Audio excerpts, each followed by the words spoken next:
देश में इस समय चुनावी माहौल है। लोकसभा चुनाव के 6 चरणों का सफर पूरा हो चुका है। अब 1 जून को 7वें फेज की वोटिंग होनी है। चुनाव में 3 चीजों की चर्चा ज्यादा रहती है: मतदाता, उम्मीदवार और ईवीएम। भारत दुनिया का सबसे बड़ा लोकतांत्रिक देश होने के साथ साथ ही चुनाव में इलेक्ट्रॉनिक वोटिंग मशीनों को विकसित और इस्तेमाल करने वाला पहला देश भी है। और इस देश में ईवीएम बैंकरों को लेकर आवाज भी हमेशा उठती रहती है। खैर, आज हम आपको बताएंगे भारत में पहली बार कब ईवीएम का इस्तेमाल हुआ है।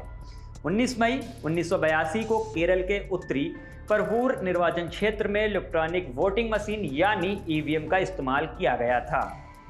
ये एक प्रोजेक्ट था। 84 पोलिंग बूथ में से 50 बूथों में पहली बार secure direct digital vote recording device का इस्तेमाल किया गया था। अमेरिका में थिंक टैंक अटलांटिक काउंसिल के आंकड़ों के मुताबिक करीब 1 दशक बाद 1990 में नीदरलैंड ईवीएम की टेस्टिंग करने वाला दुनिया का दूसरा देश बना था।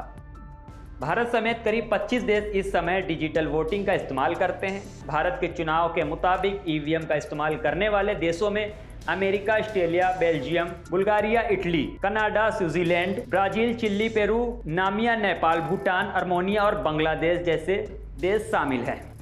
वैसे विश्व स्तर पर डिजिटल वोटिंग कई तरह की होती है। कुछ देशों में भारत की तरह पूरी तरह से इलेक्ट्रॉनिक वोटिंग होती है, जबकि ऐसे देश भी हैं जहां सिर्फ वोटों की गिनती इलेक्ट्रॉनिक होती है। दूसरी ओर एस्टोनिया जैसे कुछ देशों ने इंटरनेट बेस्ड डिस्टेंस वोटिंग का इस्तेमाल करना शुरू कर दिया है, जबकि कुछ देश में तय पोलिंग बूथों पर वोटिंग कराई जाती है। इस दौरान आर्टिकल स्कैनर का इस्तेमाल भी किया जाता है।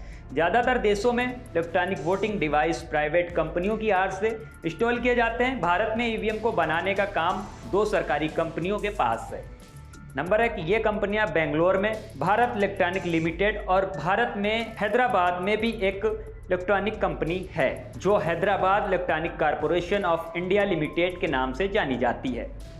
आपको बता दें, कुछ प्राइवेट कंपनी ये भी मशीनें बनाती हैं, लेकिन सरकारी कंपनियों की तुलना में उनकी बनाई ईवीएम साइबर सिक्योरिटी के लिहाज से अच्छी नहीं मानी जाती है। दुनिया का सबसे हाईटेक देश अमेरिका इलेक्ट्रॉनिक वोटिंग मशीनों के कई अलग अलग रूपों का इस्तेमाल करता है। इसका कोई राष्ट्रव्यापी स्टैंड नहीं है। कुछ लोगों का मानना है कि ब्लॉकचेन बेस्ड वोटिंग के आगे बढ़ने का रास्ता साफ हो सकता है, लेकिन विशेषज्ञों का कहना है कि सभी इंटरनेट बेस्ड वोटिंग में साइबर फ्रॉड का खतरा है। इस साल आधे से ज्यादा देशों में चुनाव हो रहे हैं, लेकिन सिर्फ भारत में ही 1969 मिलियन मतदाता वोट डालने के पात्र हैं। इन सभी को 1.05 मिलियन से ज्यादा पोलिंग बूथ पर डिजिटल रूप से दर्ज किया जाएगा। लोकसभा चुनाव के 4 फेज की वोटिंग के बाद चुनाव आयोग की डेटा से पता चलता है कि पहले ही 451 मिलियन भारतीयों ने अपना वोट डाल दिया है।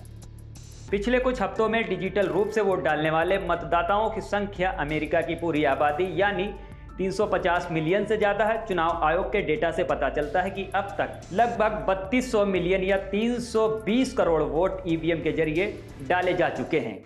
दिलचस्प बात यह है कि कई देशों ने इलेक्ट्रॉनिक वोटिंग शुरू की है, लेकिन कुछ ने थोड़ी बहुत टेस्टिंग के बाद इसे छोड़ दिया है, क्योंकि उन्हें यह साइबर सिक्योरिटी सिस्टम नहीं समझ आया। नीदरलैंड और जर्मनी ऐसे देश हैं जिन्होंने पहले ईवीएम से इलेक्शन करवाया, लेकिन बाद में पुराने सिस्टम में लौट गए। लेकिन भारत में चुनाव ईवीएम से ही कराए जाते हैं।